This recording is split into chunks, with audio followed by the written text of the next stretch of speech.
वहाँ पर मेरी गौशाला 80-85 गाय है जिसमें मैं उनको संभाल रही हूँ। और मेरे पास इतना पैसा नहीं है। पहले तो मेरा था कि मैंने अपने जेवर भी बेच दिया, थोड़ा बहुत मेरा बैंक बैलेंस था वो भी मैंने तूड़ी और बुश के लिए बेच दिया। अब इतना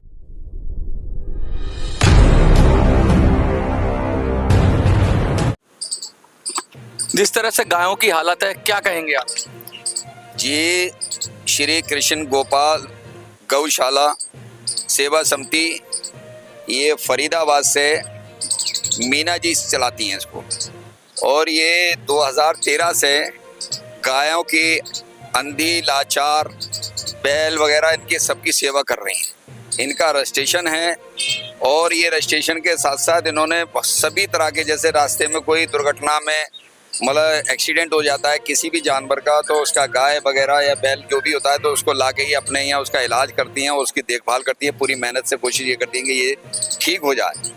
और इसी तरह से जैसे इनका रजिस्ट्रेशन है, और रजिस्ट्रेशन में जो हमारे मंत्री जी हैं, जो पशुपालन मंत्री हैं, तो उस हिसाब से इनकी गौशाला में आज तक कोई भी जो है योगदान नहीं मिला है, किसी तरह का भी कोई भी दान नहीं दिया गया है। तो इनके लिए सरकार को चाहिए कि वो दान दिया जाए।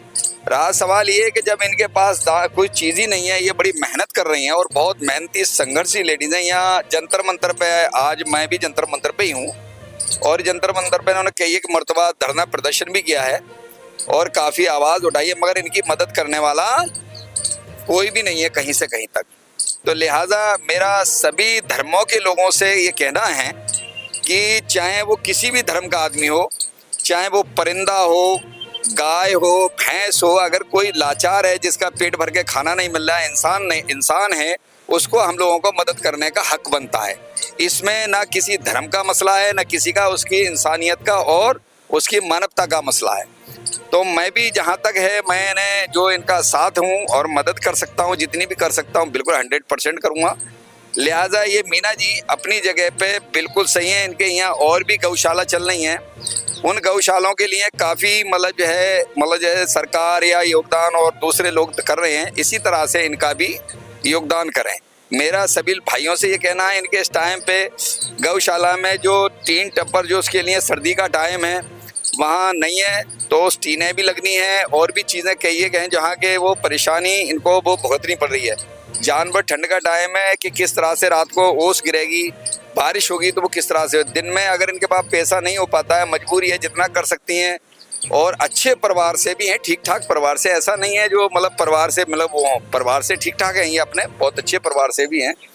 तो उस परिवार के साथ साथ इन्होंने अपनी सेवा, अपनी कमाई, अपना खुद का भी काफ़ी धन उस पर खर्च करती है। लिहाजा जो इस टाइम पे परिस्थिति ये चल रही है कि लॉकडाउन के बाद जो इन्हें परेशानियों का संघर्ष करना पड़ रहा है, उस लिहाजा उस तहत इनके लिए इस वक्त वहाँ की देखभाल के लिए गायों की, बैलों की, और जो भी इनके पास हैं, उनके पास इनके अंधी गाय हैं, लाचार बैल भी हैं, ये जिनको पेट भर के पूरा खाना कोशिश ये करती हैं। दें इत्तेफाक से ये है कि इनके पास कोई फंडिंग की बहुत ज़रूरत है, तो हम सब लोगों का ये हक बनता है, चाहे वो कोई भी बिरादरी धर्म का आदमी हो, कि इनका जो है दान करें, इनके उसके लिए गौशाला के लिए दान करें। मीना जी से मेरी दरख्वास्त है, आप भी कुछ 2 शब्द बोलिए। हाँ जी, मैं फरीदाबाद से आती हूँ, जंतर मंतर पर आई हूँ। Address Gandhi colony Faridabad, NIT Faridabad, 21 sector, RTI road, Hanuman मंदिर। उसमें मैं 15 साल से गौशाला चला रही हूँ। 2013 में मैंने रजिस्ट्रेशन कराया है। जब से मैं गौओं की सेवा कर रही हूँ। टूटी फूटी जो रोड पे गाय गिर जाती है, मैं अपनी गौशाला में उठाकर लाती हूँ, और जब से मैं चला रही हूँ थोड़ा बहुत आम पब्लिक देती है, लेकिन फिर भी उनका पूरा नहीं पड़ता। मैं जंगलों में भी चरा आती हूँ दिन भर, और मेरी गायों का पूर्ति नहीं हो रही, टूटा फूटा पड़ा हुआ है, हर साल रिपेयरिंग कराना पड़ता है, जिसपे मेरे पास इतनी पैसा नहीं है जो मैं ये गौशाला कर पाऊँ। और मैं आम लोगों से कहती हूँ कि थोड़ा थोड़ा करके मेरी गौशाला को दान दीजिए, मदद कीजिए।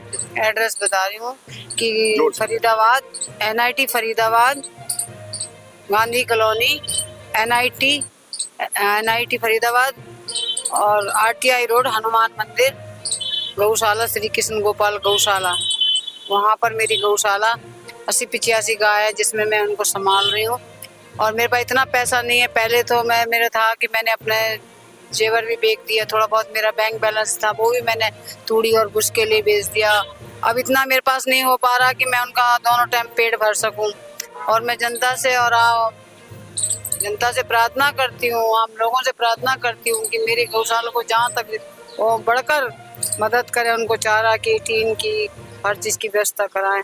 और आप लोगों का सहयोग होगा तो मेरी गौशाला आगे बढ़ती चली। और सरकार से मैं निवेदन कर रही हूँ कि सब गौशाला को आप देख रहे हो और जो रोडों पे गाय गिरी पड़ी है, हजारों गाय कूड़ों पे कूड़ा खा रही है, उनको उठवा के गौशाला में डलवाए और उनका अनुदान दें जो गौशाला का पेट भरे। गौशाला में भी आगे गाय भूखी मरेगी तो सरकार का क्या मतलब है? गऊ के नाम पर आपने वोट मांगे थे हम लोगों से कि गऊओं के लिए हम ऐसा करेंगे, और सब कुछ भी नहीं मिल रहा। 30 रुपए देने के लिए कहा था, लेकिन अभी 1 भी रुपए गौशाला में, हमारी गौशाला में नहीं मिला है।